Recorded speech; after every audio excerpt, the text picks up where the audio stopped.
Junho 7, 1 Reis 2, verso 1 a 3, verso 2. Quando se aproximava o momento de sua morte, Davi deu as seguintes instruções a seu filho Salomão: Vou para onde todos na terra irão algum dia. Seja corajoso e seja homem. Obedeça às ordens do Senhor seu Deus e siga os caminhos dele. Guarde os decretos, mandamentos, estatutos e preceitos escritos na lei de Moisés, para que seja bem-sucedido em tudo que fizer e por onde quer que for. Desse modo, o Senhor manterá a promessa que me fez. Se seus descendentes viverem como devem e me seguirem fielmente de todo o coração e de toda a alma, sempre haverá um deles no trono de Israel. Além disso, você sabe o mal que Joabe, filho de Zeruia, me fez quando assassinou os 2 comandantes do exército de Israel, Abner, filho de Ner, e Amasa, filho de Jeter. Ele os matou como se fossem inimigos de guerra, mas era tempo de paz. Assim, manchou seu cinto e sua sandália com sangue inocente. Faça com ele o que lhe parecer melhor, mas não deixem que envelheça e desça à sepultura em paz. Seja bondoso com os filhos de Barzilai, de Gileade.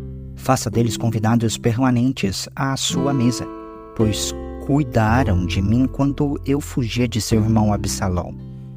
E lembre-se de Simei, filho de Gera, de Baurim, da tribo de Benjamim. Ele lançou contra mim uma terrível maldição quando fui a Maanaim. Quando ele desceu ao meu encontro no Rio Jordão, jurei pelo Senhor que não o mataria. Contudo, esse juramento não o torna inocente. Você é um homem sábio e saberá providenciar para ele uma morte sangrenta em sua velhice. Então Davi morreu e foi sepultado na cidade de Davi com seus antepassados. Reinou por 40 anos sobre Israel, 7 em Hebrom e 33 em Jerusalém. Salomão se sentou no trono de seu pai, Davi, e seu reinado foi firmemente estabelecido. Certo dia, Adonias, filho de Agite, foi falar com Batseba, mãe de Salomão. Ela lhe perguntou: Você vem em paz? Sim, venho em paz, disse ele. Na verdade, tenho um favor a lhe pedir. O que é? Perguntou ela. Ele respondeu: Como você sabe, o reino era meu por direito. Todo Israel esperava que eu fosse o próximo rei. Mas a situação mudou e o reino foi para meu irmão, pois o Senhor quis assim. Agora, tenho apenas uma coisa a lhe pedir. Por favor, não deixe de me atender. O que você quer? Perguntou ela. Ele disse: Fale em meu favor ao rei Salomão, pois sei que ele a atenderá. Peça que ele permita que eu me case com Abisag, a jovem de Sunem. Está bem, respondeu Batseba. Vou falar com o rei por você. Então, Batseba foi até o rei Salomão para falar com ele sobre o pedido de Adonias. O rei se levantou do trono para recebê-la e se curvou diante dela. Depois que o rei voltou a sentar-se, ordenou que trouxessem um trono para sua mãe, e ela se sentou à sua direita. Tenho um pequeno pedido a lhe fazer, disse ela. Espero que não deixe de me atender. O que é, minha mãe? Perguntou ele. Eu não recusaria um pedido seu. Ela respondeu. Permita que seu irmão Adonias se case com Abisag, a jovem de Sunem. Como pode me pedir que entregue Abisag a Adonias? Disse o rei Salomão. Peça de uma vez que eu dê o reino para ele. Sabe bem que ele é meu irmão mais velho e que conta com o apoio do sacerdote Abiatar e de Joabe, filho de Zeruia. Então o rei Salomão fez um juramento diante do Senhor. Que Deus me castigue severamente se Adonias não tiver selado seu destino com esse pedido. O Senhor me confirmou e me colocou no trono de meu pai, Davi, e estabeleceu minha dinastia como prometeu. Portanto, tão certo como vive o Senhor, Adonias morrerá ainda hoje. E o rei Salomão ordenou a Benaia, filho de Joiada, que atacasse Adonias, e ele foi morto. Depois, o rei disse ao sacerdote Abiatar: volte para sua casa em Anatote. Você merece morrer, mas não o matarei hoje, pois você carregou a arca do Senhor soberano para meu pai, Davi, e o acompanhou em todas as dificuldades dele. Então Salomão depôs Abiatar de seu cargo de sacerdote do Senhor, e desse modo cumpriu a profecia do Senhor em Siló a respeito dos descendentes de Eli. Essas notícias chegaram até Joabe. Embora não houvesse apoiado a revolta de Absalão, ele tinha dado seu apoio a Adonias. Por isso, fugiu para a tenda sagrada do Senhor e se agarrou às pontas do altar. Salomão soube disso e enviou Benaia, filho de Joiada, para executá-lo. Benaia foi à tenda sagrada do Senhor e disse a Joabe: o rei ordena que você saia. Não, respondeu Joabe, vou morrer aqui. Então Benaia voltou ao rei e lhe contou o que Joabe tinha dito. Faça o que ele disse, respondeu o rei.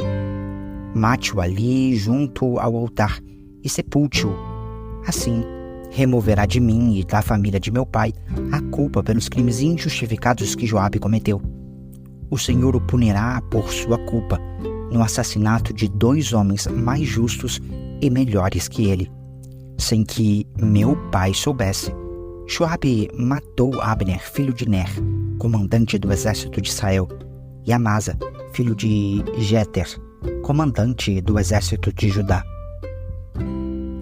Que o sangue deles recaia sobre Joabe e seus descendentes para sempre, e que o Senhor conceda paz a Davi, seus descendentes, sua dinastia e seu trono para sempre. Benaia, filho de Joiada, voltou à tenda sagrada e matou Joabe, que foi sepultado em sua casa no deserto. Então o rei nomeou Benaia, filho de Joiada, comandante do exército em lugar de Joabe, e o sacerdote Zadok em lugar de Abiatar. Depois, o rei mandou chamar Simei. Ele disse: construa uma casa em Jerusalém e more aqui. Não dê um passo fora da cidade para ir a qualquer outro lugar. No dia em que sair e atravessar o vale de Cedron, certamente morrerá e será responsável por sua própria morte. Simei respondeu: sua sentença é justa. Farei o que o meu senhor, o rei, ordena. E Simei morou em Jerusalém durante muito tempo. 3 anos mais tarde, porém, 2 escravos de Simei fugiram para a casa de Aques, filho de Maaca, rei de Gate, quando alguém disse a Simei onde eles estavam. Ele selou um jumento e foi até Gate procurá-los. Ao encontrá-los, levou-os de volta a Jerusalém. Salomão soube que Simei tinha saído de Jerusalém, ido a Gate e voltado. O rei mandou chamá-lo e perguntou: não fiz jurar pelo Senhor e não o adverti de que não fosse lugar algum, pois, do contrário, certamente morreria? E você respondeu: sua sentença é justa. Farei o que ordena. Então, por que não manteve o juramento ao Senhor e não obedeceu a minha ordem?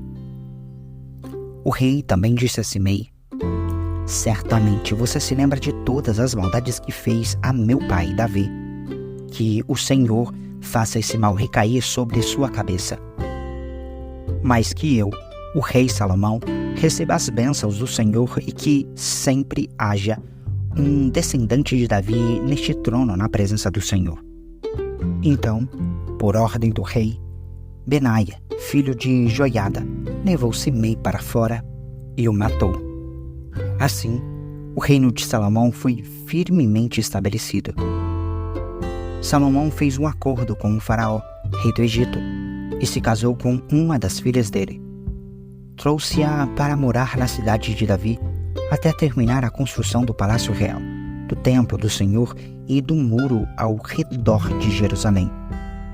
Nessa época, o povo de Israel oferecia sacrifícios nos altares das colinas de suas regiões, pois ainda não havia sido construído um templo em honra ao nome do Senhor.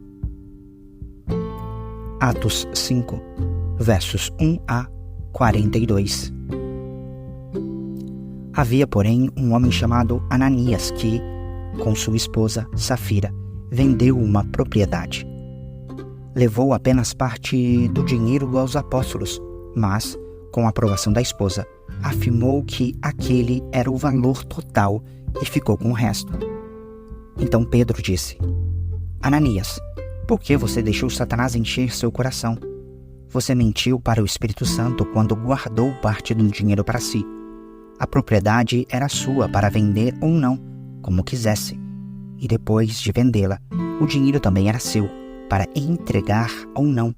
Como pôde fazer uma coisa dessas? Você não mentiu para nós, mas para Deus. Assim que Ananias ouviu essas palavras, caiu no chão e morreu.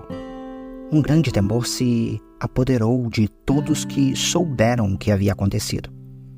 Então, alguns jovens se levantaram, envolveram o corpo num lençol e o levaram para fora, e depois o sepultaram. Cerca de 3 horas depois, sua esposa entrou. Sem saber o que havia acontecido, Pedro lhe perguntou: Foi esse o valor que você e seu marido receberam pelo terreno? Ela respondeu: Sim, foi esse o valor. Então Pedro disse: Como vocês puderam conspirar para pôr à prova o Espírito do Senhor? Veja, os jovens que sepultaram seu marido estão logo ali, perto da porta, e também levarão você. No mesmo instante, ela caiu no chão e morreu. Quando os jovens entraram e viram que ela estava morta, levaram seu corpo para fora e a sepultaram ao lado do marido. Um grande temor se apoderou de toda a igreja e de todos que souberam desse acontecimento. Os apóstolos realizavam muitos sinais e maravilhas entre o povo. Todos se reuniam regularmente no templo, na parte conhecida como Pórtico de Salomão. Quando se reuniam ali, ninguém mais tinha coragem de juntar-se a eles, embora o povo os tivesse em alta consideração. Cada vez mais pessoas, multidões de homens e mulheres, criam no Senhor. Como resultado, o povo levava os doentes às ruas em camas e macas para que a sombra de Pedro cobrisse alguns deles enquanto ele passava. Muita gente vinha das cidades ao redor de Jerusalém, trazendo doentes e atormentados por espíritos impuros, e todos eram curados. Tomados de inveja, o sumo sacerdote e seus oficiais, que eram saduceus, prenderam os apóstolos e os colocaram numa prisão pública. Um anjo do Senhor, porém, veio durante a noite, abriu a porta do cárcere e os levou para fora. Vão ao templo e transmitam ao povo esta mensagem de vida, disse ele. Desse modo, ao amanhecer, os apóstolos entraram no templo conforme haviam sido instruídos, e sem demora, começaram a ensinar. Mais tarde, o sumo sacerdote e seus oficiais chegaram, reuniram o conselho, isto é, toda a assembleia dos líderes de Israel, e mandaram buscar os apóstolos na prisão. Mas, quando os guardas do templo chegaram à prisão, os homens não estavam lá. Então, voltaram e contaram. A prisão estava bem trancada, com os guardas vigiando do lado de fora, mas, quando abrimos as portas, não havia ninguém. Ao ouvir isso, o capitão da guarda do templo e os principais sacerdotes ficaram perplexos e se perguntavam o que aconteceria em seguida. Então alguém chegou com a seguinte notícia: os homens que os senhores puseram na cadeia estão no templo, ensinando o povo. O capitão e seus guardas foram e prenderam os apóstolos, mas sem violência, pois temiam que o povo os apredejasse. Em seguida, levaram os apóstolos e os apresentaram ao conselho de líderes do povo, onde o sumo sacerdote os confrontou. Nós lhes ordenamos firmemente que nunca mais ensinassem em nome desse homem, disse ele. E, mesmo assim, vocês encheram Jerusalém com esse seu ensino e querem nos responsabilizar pela morte dele. Pedro e os apóstolos responderam: devemos obedecer a Deus antes de qualquer autoridade humana. O Deus de nossos antepassados ressuscitou Jesus dos mortos depois que o Senhor Jesus mataram, pendurando-o numa cruz. Deus o colocou no lugar de honra à sua direita, como príncipe e salvador, para que o povo de Israel se arrependesse de seus pecados e fosse perdoado. Somos testemunhas dessas coisas, e assim é também o Espírito Santo que Deus dá àqueles que lhe obedecem. Quando ouviram isso, os membros do conselho se enfureceram e decidiram matá-los.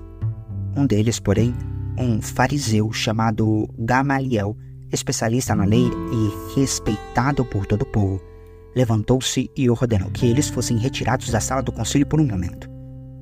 Em seguida, disse aos demais: Israelitas, cuidado com o que planejam fazer a esses homens. Algum tempo atrás, surgiu um certo Teudas que afirmava ser alguém importante. Umas 400 pessoas se juntaram a ele, mas foi morto e seus seguidores se dispersaram, e o movimento deu em nada. Depois dele, na época do censo, apareceu Judas, da Galileia, mas fez muitos seguidores. Ele também foi morto, e seu grupo se dispersou. Portanto, meu conselho é que deixem esses homens em paz e os soltem. Se o que planejam e fazem é meramente humano, logo serão frustrados. Mas, se é de Deus, vocês não serão capazes de impedi-los. Pode até acontecer de vocês acabarem lutando contra Deus. Os demais membros aceitaram o conselho de Gamaliel. Chamaram os apóstolos e mandaram açoitá-los. Depois, ordenaram que nunca mais falassem em nome de Jesus e, por fim, o soltaram. Quando os apóstolos saíram da reunião do conselho, estavam alegres porque Deus os havia considerado dignos de sofrer humilhação pelo nome de Jesus. E todos os dias, no templo e de casa em casa, continuavam a ensinar e anunciar que Jesus é o Cristo. Salmo 125, versos 1 a 5. Cântico para os peregrinos a caminho de Jerusalém. Os que confiam no Senhor são como o monte Sião. Não serão abalados, mas permanecerão para sempre. Assim como os montes cercam Jerusalém, o Senhor se põe ao redor de seu povo, agora e para sempre. Os perversos não governarão a terra dos justos, para que os justos não sejam tentados a fazer o mal. Ó Senhor, faze o bem àqueles que são bons, aos que têm o coração sincero. Expulsa, porém, os que andam por caminhos tortuosos, ó Senhor. Leva-os embora junto com os que praticam o mal. Que Israel tenha paz. Provérbios 16, verso 25. Há caminhos que a pessoa considera corretos, mas acabam levando à estrada da morte.